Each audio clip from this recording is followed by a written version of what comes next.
aos Coríntios, capítulo 12, e no versículo de número 9. Amém? 2 aos Coríntios, capítulo 12, versículo 9, diz assim: Ele, porém, me diz: a minha graça, ela é o suficiente para você, pois o meu poder se aperfeiçoa na fraqueza. Portanto, eu me gloriarei ainda mais alegremente nas minhas fraquezas, para que o poder de Cristo se repouse sobre mim. Por isso ele disse, ele quem? Cristo disse: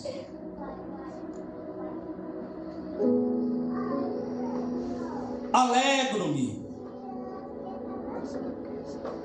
nas fraquezas, nos insultos, nas privações, nas perseguições, nas angústias, pois quando eu sou fraco, então é que eu sou forte. O versículo 9: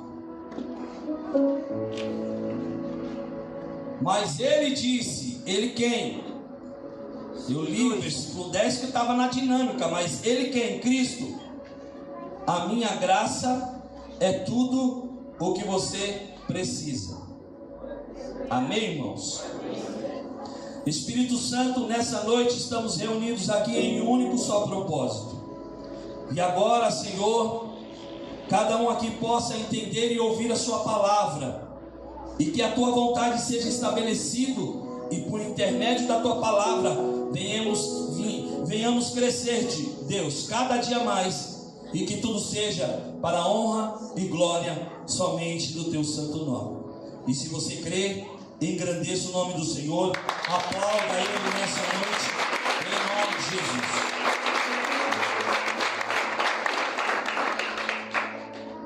Amados, esse texto de 2 aos Coríntios que lemos, capítulo 12, versículo 9, é um versículo recitado, eu posso te dizer que nos 16 anos de convertido, eu ouço ele todos os dias praticamente.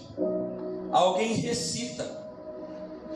Esse texto ele vai trazer uma profunda declaração divina, dirigida ao apóstolo Paulo. E essa declaração divina, ela vem refleta de relevância atemporal.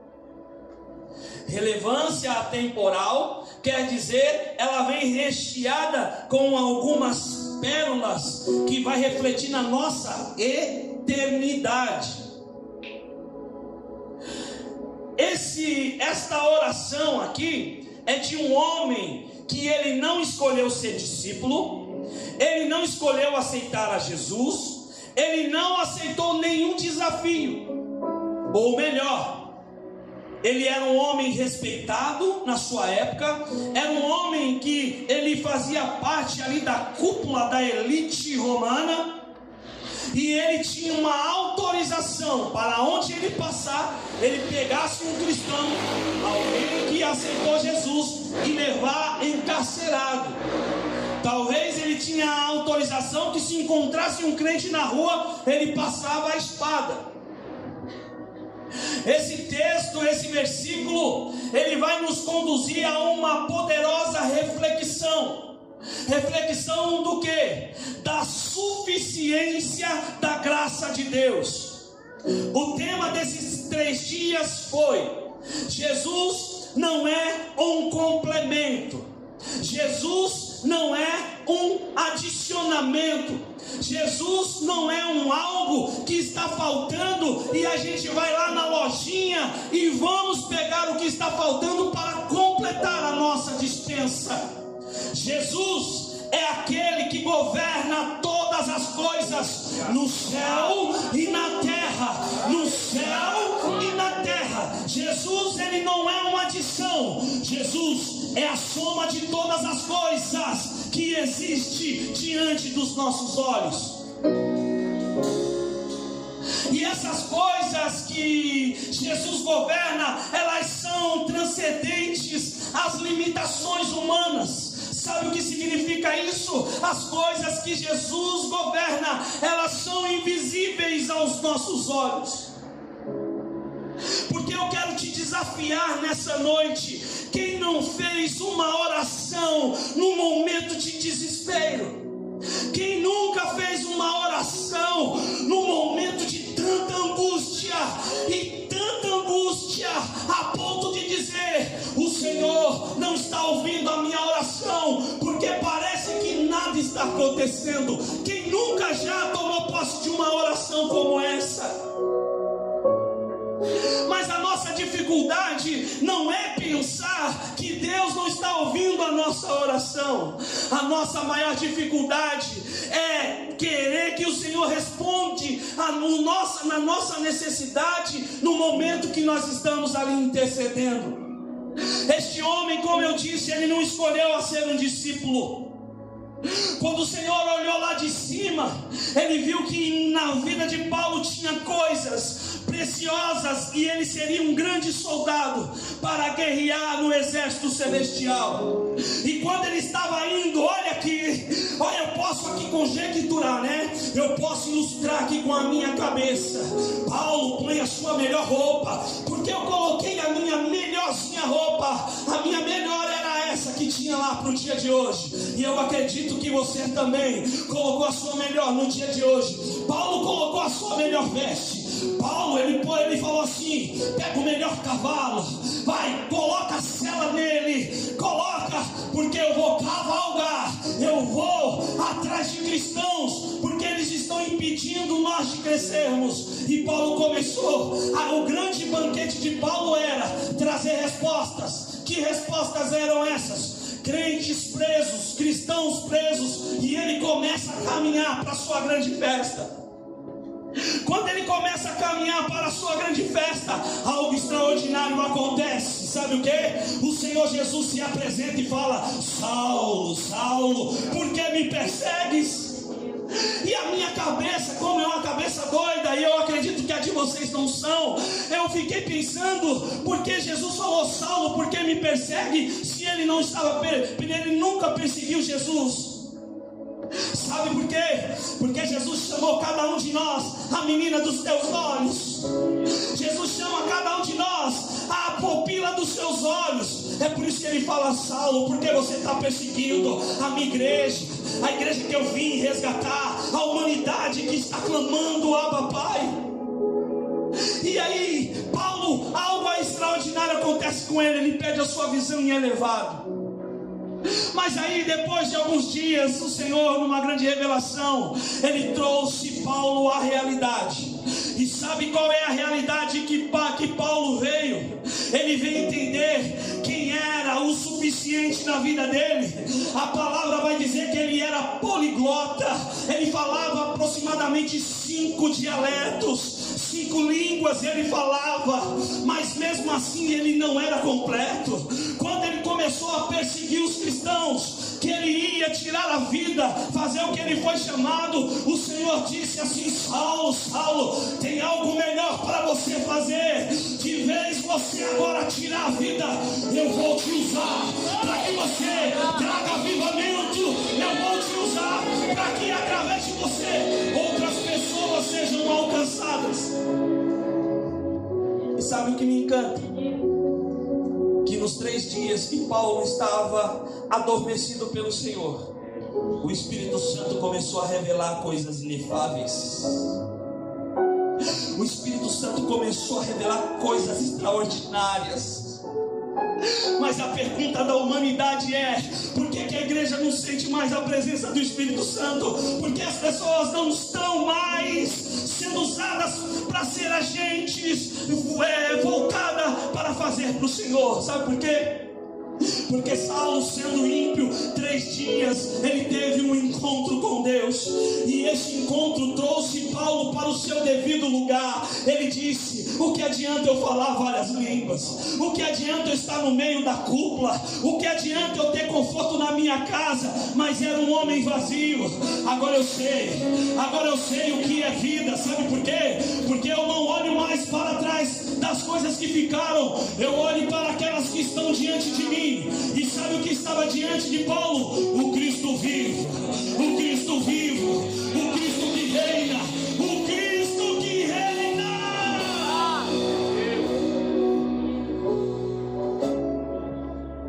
E esse homem que não queria vir fazer parte do exército celestial, agora começa, através das revelações que o Senhor o trouxe, também trouxe, a Bíblia chama de espinho na carne. Esse espinho na carne era uma incomodação que Paulo não se livrava. Eu disse aqui que é difícil nós encontrar nessa noite alguém que não fez uma oração desesperadora. É difícil encontrar nessa noite alguém que não estava num estado de tanta aflição, que queria uma resposta, sabe para que dia? Ontem. Aí esse Paulo que teve um encontro com o Senhor, ele foi chamado para fazer o que nenhum dos discípulos, até o chamado de Paulo, estava fazendo. Por que Paulo foi chamado para fazer o que ninguém estava fazendo? Porque Jesus olhou em Paulo algo que não tinha nos demais. É por isso que você dorme e acorda e fica: porque eu? Alguém já falou isso? Porque eu? Porque eu? Sabe por que eu? Porque em você tem algo que em mim não vai ter. Porque em mim vai ter algo que em você não vai ter. E esse algo vai ser tão especial que a gente vai trabalhar com o Senhor e não vai sentir-se fadigado. Não vamos sentir-se cansado. Sabe por quê? Nós vamos trabalhar com o Senhor. Mas esse homem, ele começa a falar: Deus, tira esse espinho na minha carne, tira essa incomodação. Aí ele faz a primeira oração. Imagina agora Paulo fazendo a primeira oração, e o céu, nada de resposta. A segunda oração, o céu, nada de resposta. A terceira oração, o céu, nada de resposta. Até um tempo. E por que até um tempo da terceira oração o céu parou, não teve resposta? Porque toda oração precisa ter um propósito, toda oração precisa ter um direcionamento. E o Senhor disse: olha, todo direcionamento e toda resposta, eu tenho que ser glorificado. E quando Paulo orou pela terceira vez, aí ele pensou: bom, o Senhor me chamou, o Senhor me capacitou, eu tenho crédito da casa, né? Eu frequento os cultos, eu oferto, eu dizimo, eu oro, então eu tenho crédito com Deus. Então, a hora que eu pedir, Ele vai dar. Aí Paulo falou assim: Senhor, tira essa dificuldade que eu estou sentindo. Aí o céu disse: não. O céu disse não. Quando Paulo queria uma resposta, o céu disse não.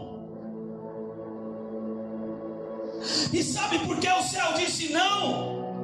Porque quem governa a terra não é eu, não é você, não somos nós. Quem governa a terra é o Todo-Poderoso. Quem governa o mundo é o Todo-Poderoso. E é por isso que ele disse não. E ele disse não, sabe por quê? Porque Paulo precisava aprender outras coisas. Porque ele chega muito valente, eu acredito, né? Habilidoso, falando várias línguas. Aí o Senhor diz assim: ele precisa aprender a se comportar na minha presença. Então, quando a gente faz uma oração querendo uma resposta já, o Senhor fala: não vou responder. Mas não se preocupa, sabe por quê? Porque o Senhor disse assim: olha, a minha graça te basta. A minha graça é o suficiente para você. A minha graça é tudo que você precisa. Imagina agora você querendo uma porta de emprego, ou uma cura, ou um livramento, ou uma promoção. O Senhor fala: não, a minha graça te basta. Ninguém quer ouvir um não, e principalmente de Deus. Ninguém quer ouvir um não, principalmente daquele que governa todas as coisas. Mas nessa noite nós estamos aqui reunidos para entendermos que aquele que governa a terra, ele diz não. Ele diz não e exatamente não. Mas o não de Deus vem recheado. O não de Deus não é como o nosso. Não tenho crédito no cartão, não tenho saldo suficiente, não tenho tempo. O não de Jesus vem recheado. Ele falou assim: não, Paulo, eu não vou te trazer a cura não. Sabe por quê? Porque o meu poder se aperfeiçoa na sua fraqueza. A minha graça te basta, a minha presença te basta, a minha vontade te basta. Sabe o que significa isso? O Senhor não deu a cura, mas deu a graça. Porque a graça tem o poder de nos levar a um ambiente que a nossa dificuldade, a nossa enfermidade, a nossa deficiência não é insignificante. Porque o Senhor disse: a minha graça te basta. Porque Paulo, ele precisava entender que teria dias que ele ia ficar com fome, teria dias que ele ia ficar com sede, teria dias que ele não ia ter cliente, teria dias que ele ia desejar alguma coisa e não ia ter. Mas se ele tivesse a presença, se ele tivesse a presença, tudo isso era passageiro, tudo isso era efêmero. E quando Paulo entende isso, ele começa a cantar. E sabe qual foi a primeira música que Paulo cantou? Sabe qual foi a música, Paulo, que Paulo cantou? Eu posso todas as coisas, eu posso todas as coisas naquele que me fortalece. Eu sei dormir sem comer, eu sei acordar e ter um banquete, eu sei andar, eu sei estar preso. Eu aprendi a viver na suficiência do meu Deus. Sabe o que o Senhor está querendo dizer para nós nessa noite? Esqueça das coisas efêmeras, passageiras deste mundo, e agora começa a se conectar naquelas que Mateus escreveu na terra.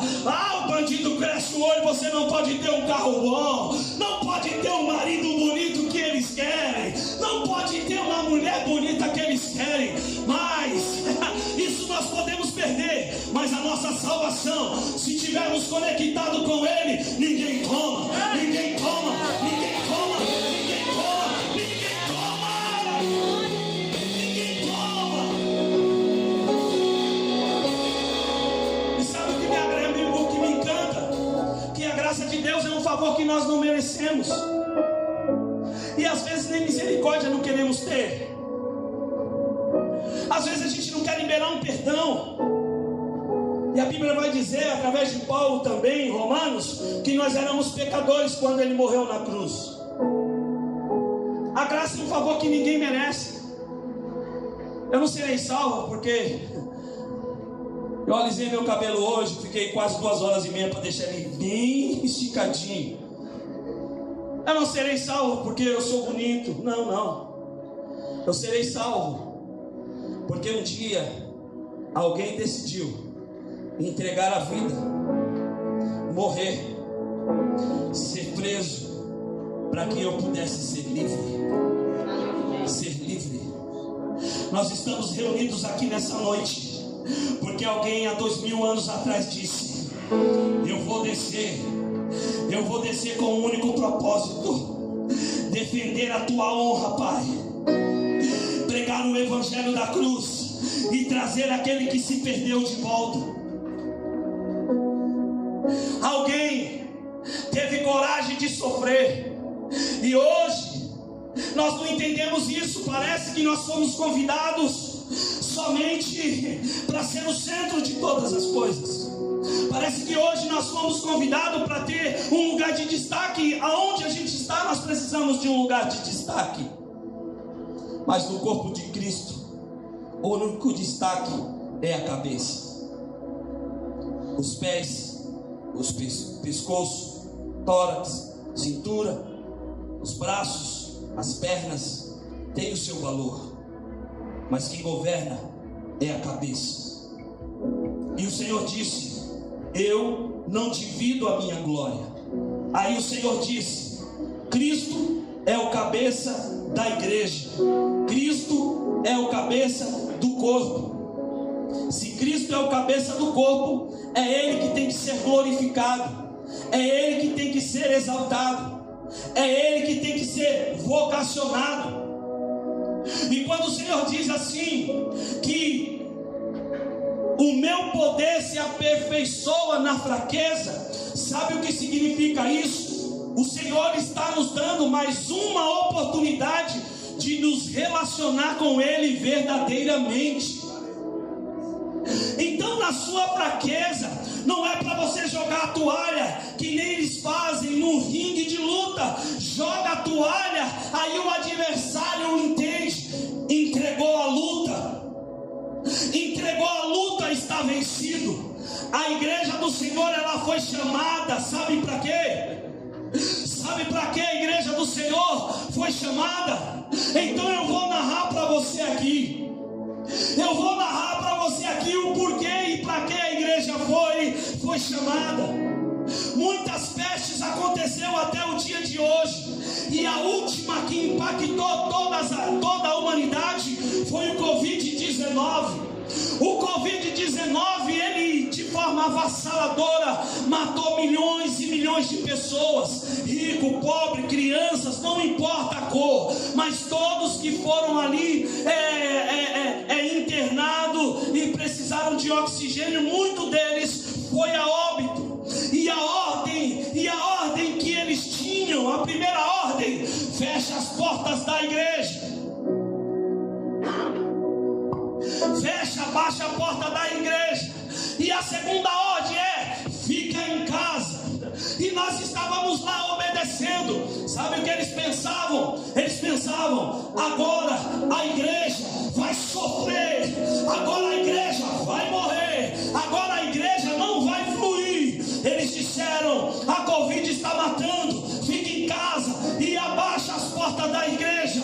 Mas eu quero te dizer que dentro dos nossos lares nasceu uma igreja que ninguém estava vendo. Enquanto eles estavam impedindo nós de se reunir, nós estávamos em casa dizendo: o Senhor é bom, o Senhor é bom, o Senhor é bom, o Senhor é bom, o Senhor é bom.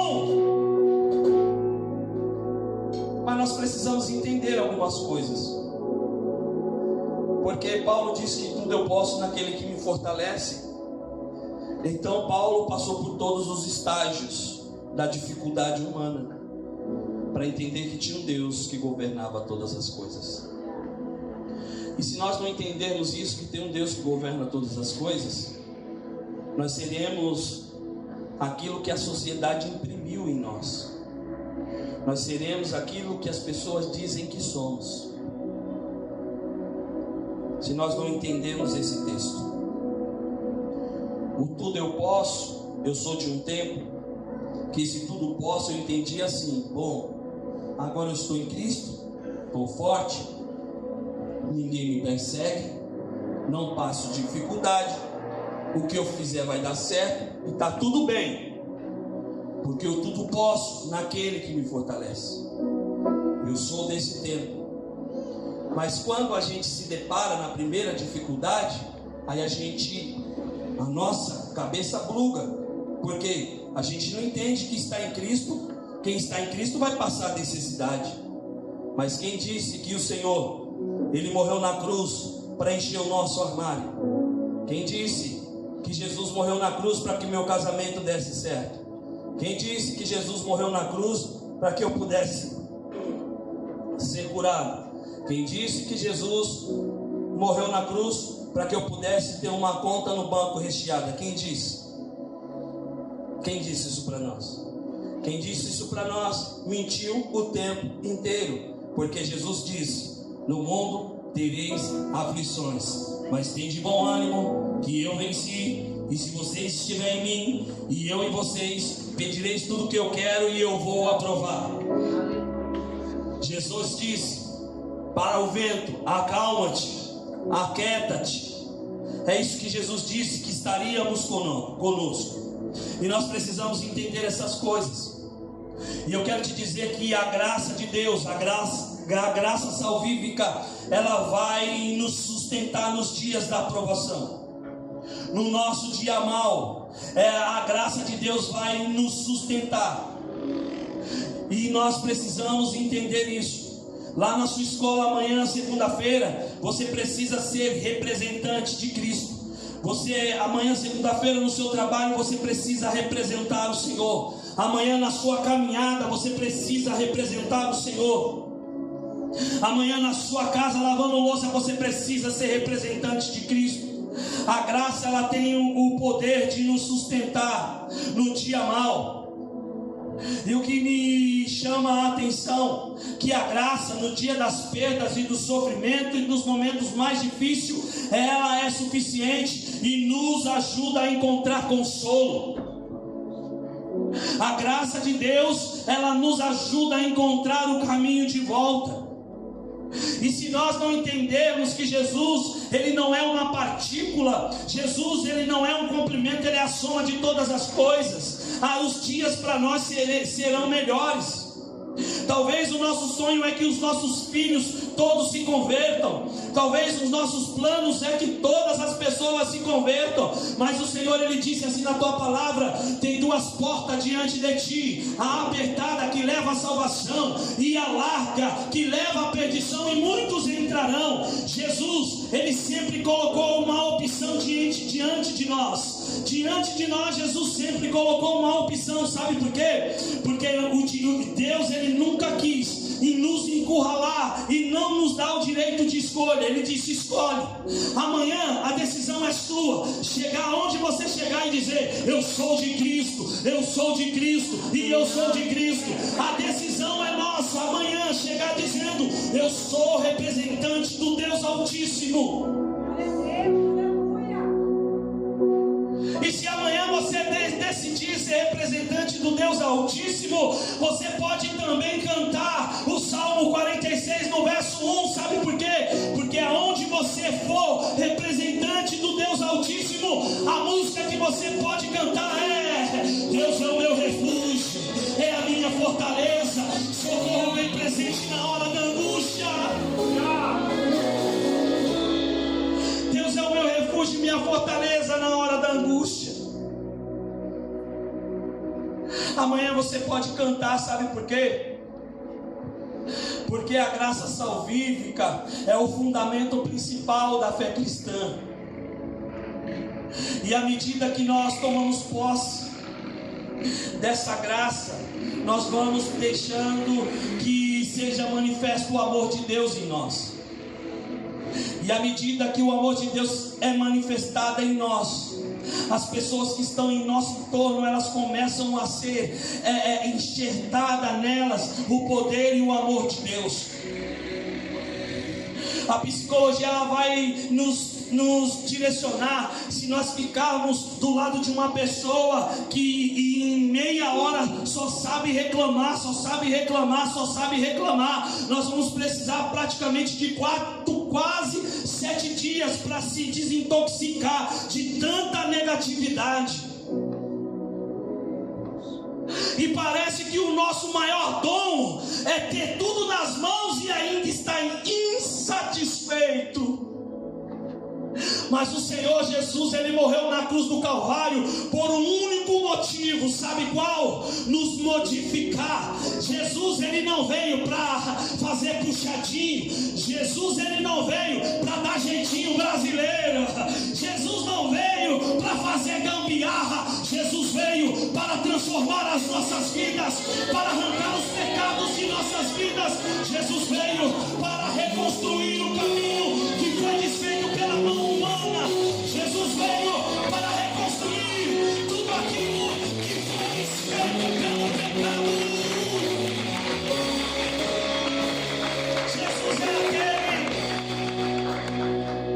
Jesus é aquele. Já vou partir para o final. Jesus é aquele que é a fonte de toda a suficiência.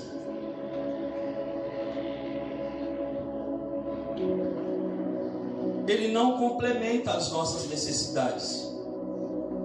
Ele é a totalidade e a provisão de Deus para as nossas vidas. Jesus não veio ocupar um espaço. Sabe por quê? Porque foi pregado que Jesus é o fundamento. Foi pregado que Jesus é o centro. Está sendo pregado que Jesus é a soma de todas as coisas.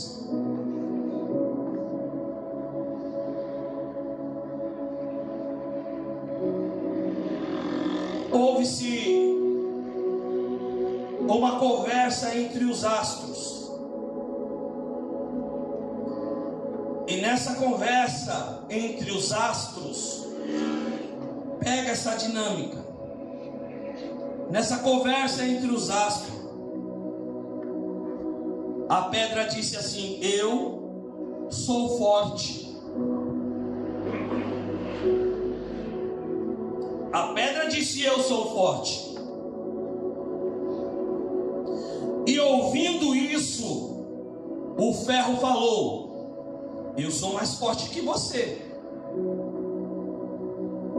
E quando o ferro falou: eu sou mais forte que você, houve-se um duelo. Um duelo entre a rocha e o ferro. E nesse duelo, a pedra ela se transforma em quê? Em pó. Então a pedra pôde perceber que tinha alguém mais forte do que ela. Mas agora o ferro começou, né? Olha o ferro andando no jardim Jacira. Agora eu sou o mais forte. Porque se a pedra era, eu venci a pedra. Agora eu sou o mais forte. E ouvindo isso, o fogo falou: eu sou mais forte que você, ferro. E quando o fogo falou: eu sou mais forte que você, começou o duelo entre o fogo e o ferro. E o fogo começou a espremer. Começou a espremer, começou a esquentar, começou até o ferro ficar de cabeça quente. O ferro ficou com a cabeça tão quente que aí qualquer coisa derretia o ferro. Então o martelinho derretia o ferro. Então o ferro, ele percebeu que ele não era tão forte assim. Agora o fogo começou a reinar. O fogo começou a reinar por quê? Porque ele venceu o ferro. E o fogo saiu dizendo, espalhando no jardim Jacira: eu sou mais forte. Só que quando ele começou a espalhar: eu sou mais forte, algo extraordinário aconteceu. O quê? A água ouviu. A água ouviu o fogo se gabando. Sabe aquelas chamas azul, amarela, quando se entrelaça, a gente fala: nossa, que chama linda. Aquela chama linda, a água ouviu, falou: olha, fogo, você é muito forte, até que eu não tivesse chego. Aí começou o duelo entre a água e o fogo. E nesse duelo a água apagou o fogo. A água, muito orgulhosa, ela começa a gritar: eu sou forte, eu sou forte, eu sou forte. Até que o vento ouviu. O vento ouviu a água falando: eu sou muito forte.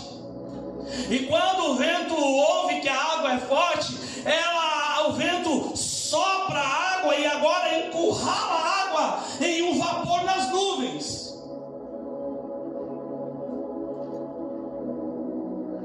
E esse vento começou agora era a vez dele. Eu peguei a água, parei com a gracinha dela, fiz ela virar um vapor, e agora ela está paradinha lá. E a nuvem disse: eu sou forte. E o vento ouviu. O vento ouve que a nuvem era mais forte, e começa a soprar agora a nuvem para onde ele queria levar a nuvem.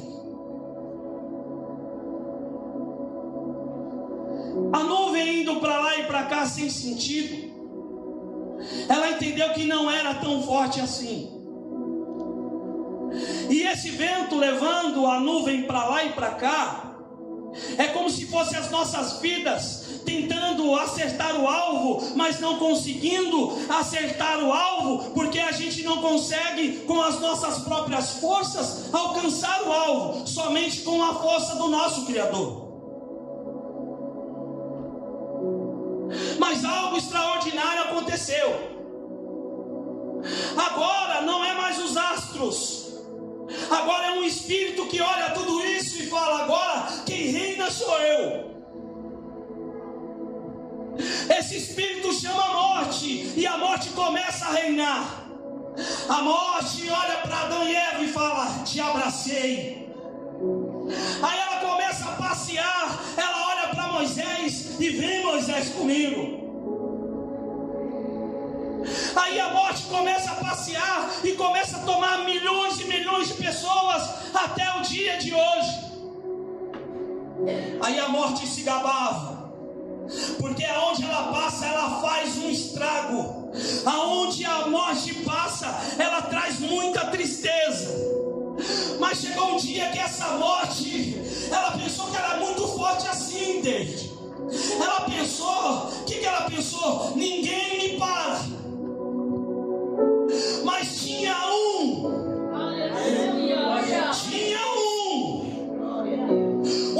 inesperado que ela não estava esperando. A morte, ela não esperava uma surpresa, porque ela disse: sou eu que destrói os sonhos, sou eu que divido famílias, sou eu que paraliso o homem. Mas havia uma promessa de um homem chamado Emanuel, Deus conosco, que nasceria, que cresceria no meio dos doutores e que pregaria o grande avivamento. Esse avivamento, quando ele chegou, João Batista diz: eis o Cordeiro de Deus que tira o pecado do mundo. Eis o Cordeiro de Deus que tira o pecado do mundo. E a morte se gabando. Aí ela olhou o Cordeiro de Deus, ela olhou a promessa de Deus. Aí a morte disse: eu quero você, menino Jesus. Eu quero você agora, menino Jesus. Aí a morte abraçou Jesus. E quando a morte abraçou Jesus, Jesus deu um apagão.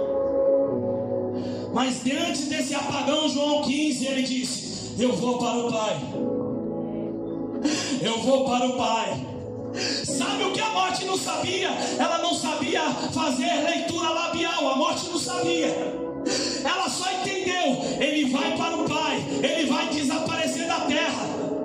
Mas os lábios de Jesus continuou: eu voltarei, eu voltarei, eu voltarei no terceiro dia. No terceiro dia eu voltarei. Então no primeiro dia a morte fez festa, fez banquete e chamou os seus outros espíritos para fazer uma grande mesa. Aí a morte disse: eu acabei com a festa da humanidade no segundo dia. Aí eu já quero pular para o terceiro, que eu não tenho tanta paciência assim. Primeiro dia, segundo dia, a morte fazendo festa. Aí no terceiro dia, a morte acordou meia deprimida. Sabe aquele você acorda meio deprimido, dizendo: ah, não sei, viu? Alguma coisa ruim vai acontecer. A morte acordou meio deprimida no terceiro dia da ressurreição. Sabe por quê? Porque ela já sabia que o governador da humanidade, ele estava voltando. Ele estava voltando. Então, enquanto a morte estava se gabando, estava andando nas praças e tomando a vida de todas as pessoas, o túmulo estava sendo aberto, a pedra estava sendo tirada, e o Espírito do Senhor estava saindo do túmulo e dizendo: no terceiro dia tem promessa de ressurreição, no terceiro dia tem promessa de avivamento, no terceiro dia é o dia que eu vou marcar a história da humanidade. Agora Jesus, ele diz assim: prepara o sepultamento da morte. Prepara o sepultamento da morte. E por que Jesus falou: prepara o sepultamento da morte? Porque quando a morte estava reinando, é como se a morte tivesse pego um atestado de óbito e imprimido em cada um de nós. A morte passou, pegou um atestado de óbito e deu. A morte passou e selou aqui um atestado de óbito. Aí Jesus disse assim: ó morte, aonde está a tua força? Aonde está o seu aguilhão? Jesus pegou esse atestado de óbito e disse assim: João, escreve João, aquele que crê em mim, ainda que esteja morto, viverá. Aquele que crê em mim, ainda que esteja morto, viverá.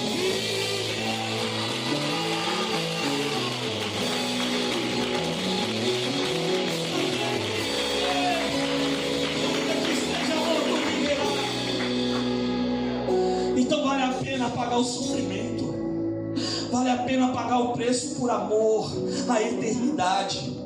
Pode ser que as pessoas que estão ao nosso redor prosperem sem nunca se relacionar com Cristo, mas eles vão prosperar na terra. A glória dele é na terra, mas a nossa não é não. A nossa glória é com aquele que venceu a morte. E por que Jesus não é um complemento? Porque ele não veio fazer parceria com as trevas, não. João escreveu que ele veio trazer luz aonde tinha trevas. João disse que ele veio trazer avivamento para aquele que está morto. E a morte agora foi sepultada. Sabe por quê? Porque aquele que está conectado na terra, ele tem um tempo limitado e está preocupado com a sua velhice e com a sua morte. Mas aquele que está enxertado na videira verdadeira, aquele que está conectado com Cristo, ele sabe que ele é um forasteiro em busca da sua eternidade. Ele sabe que é um dispenseiro de Cristo e vai passar aqui um tempo na terra, mas a grande glória é junto com o Pai nas alturas. Então, nós não temos que se preocupar com aquilo que gostaríamos que as pessoas fizessem. Nós temos que nos preocupar com aquilo que o Cristo escreveu ao nosso respeito. E nessa noite, o Senhor Jesus, através do Espírito Santo, ele está pegando o atestado de óbito que foi selado em você, que foi imprimido em você, e está gerando o Espírito Santo que vive e que reina. E você que não sentia mais a presença do Senhor, você que não tinha mais prazer de servir o Senhor com as suas mãos, a partir de hoje você vai se levantar e dizer: eu sou de Cristo, eu sou de Cristo, eu sou de Cristo, eu sou de Cristo, eu sou de Cristo, e eu sou de Cristo, eu sou de Cristo.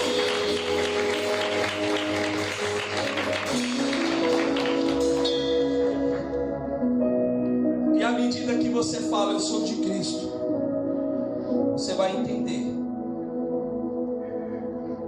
que nada, nada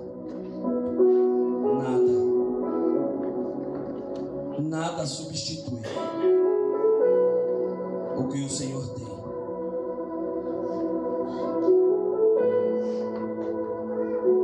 Às vezes a gente acostumou ter Jesus como um paquera.